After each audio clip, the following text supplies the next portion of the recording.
TDP senior నేత YV Subbareddy కీలక వ్యాఖ్యలు చేశారు. తాను పార్లమెంటుకు పోటీ చేయడం లేదని, తన నిర్ణయాన్ని గతంలోనే సీఎంకు చెప్పానని అన్నారు. 2019 ఎన్నికల నుంచి పార్టీ కార్యక్రమాలతో బిజీగా ఉన్నానన్న వైవి సుబ్బారెడ్డి ఎంపీ ఎమ్మెల్యేల టికెట్ల మార్పులపై కొందరు అసంతృప్తికి లోనైన మాట వాస్తవమేనన్నారు. కొత్త ఇన్ఛార్జీల పట్ల క్యాడర్ కొంత అసంతృప్తిగా ఉన్నా త్వరలోనే సర్దుబాటు చేసుకుని కలిసి పనిచేస్తానన్నారు. ఎంపీ ఎమ్మెల్యేల సీట్ల మార్పులు చేర్పులు ఇంకా కొనసాగుతాయని, 175 స్థానాలు గెలవడమే టార్గెట్ గా సీఎం జగన్ మార్పులు చేస్తున్నారన్నారు వైవి సుబ్బారెడ్డి.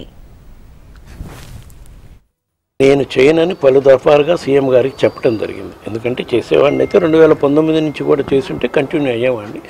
మధ్యలో గ్యాప్ వచ్చింది, పార్టీ వర్క్ చూస్తూ పక్కన పోయా. కాబట్టి నేను ప్రత్యక్ష పార్లమెంట్ ఎన్నికల్లో నేను నిలబడిన లోగడే ముఖ్యమంత్రి గారు చెప్పడం జరిగింది.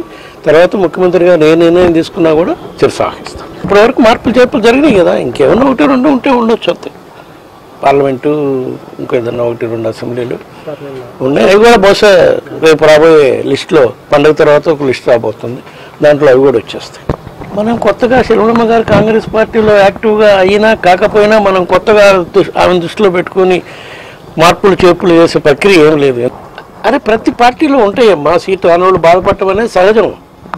దానికి నడుస్తానంటే నిరంతర ప్రక్రియ. వాళ్ళని పిలిచి మాట్లాడటం, వాళ్ళని ఓదార్చేది. రాబోయే రోజుల్లో మన ప్రభుత్వం రావటం ఇంపార్టెంట్. ప్రభుత్వం వస్తేనే కదా మీకు మళ్ళీ జగన్ గారు మెయిల్ చేసి మీకు అసెంబ్లీకి, కౌన్సిల్కో, ఇంకో దానికో, పార్లమెంట్కో, రాజ్యసభకో పంపిస్తారని మనం చెప్పేదాన్ని బట్టి ఉంటుంది.